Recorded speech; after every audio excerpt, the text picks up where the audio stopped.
Joining me now, North Dakota Senator Kevin Cramer. Senator, welcome. Maybe my audience doesn't realize North Dakota, a major oil producer in America. Thank you for that.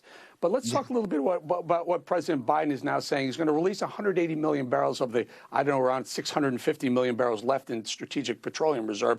I think this is a bad idea. What about you, sir? Well, it's a bad idea for a number of reasons, Eric, and thank you for the opportunity to talk about it, because places like North Dakota are a strategic reserve.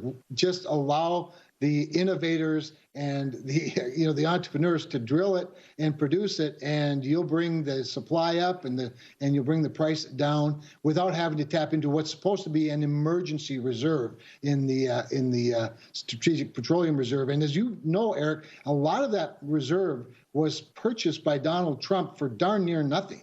He took advantage when the prices of oil were really low to fill the reserve.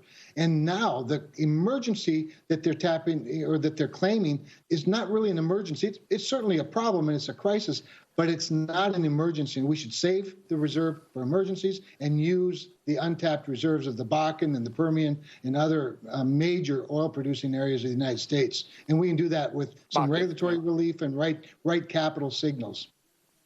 Yeah, and you point out Bakken, 7.5 billion barrels of oil equivalents, and some of it in North Dakota, some of it in Montana, some of it in Canada. But that would be a great way to do it, hydraulic fracking, et cetera. But they put the clamp, so to speak, on fracking and such. Famously, 2009, I got on my knees on Fox Business and begged President Obama to buy oil at $20 a barrel for that strategic reserve. I said, double it.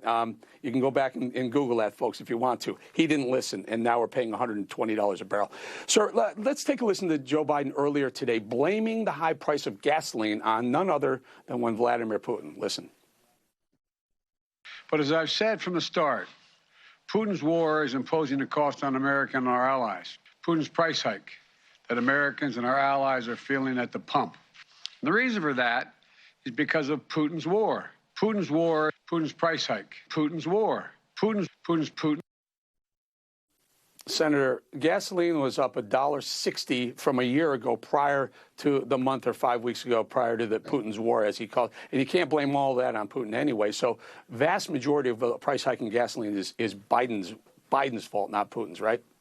Well, when you look at the calendar and you look at the price charts, that's really obvious. But when you look at the policies, you can see exactly why. Because every signal that Joe Biden sends to the marketplace is a negative signal. It's designed to squelch production, whether it's killing the pipelines or stop leasing on federal lands, but more importantly, the other regulations like the applications for permits to drill on these federal lands have tripled in the time that it takes to get one. And Eric, as well as probably anybody in America, this is a very capital-intensive industry, and you need some medium-term and long-term certainty to get those investments. But these, I've never met an oil man that didn't want to produce more. I mean, in many times they really become their own worst enemy because they're built to produce.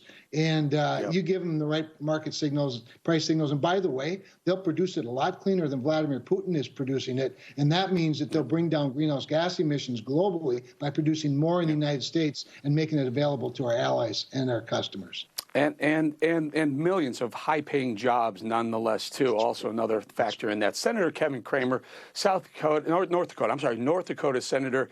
Thank you for being here. We love having you on. We're going to bring you back again because we are all about the energy right here on this show. Thank you, Senator. A pleasure. Thanks for the opportunity, Eric.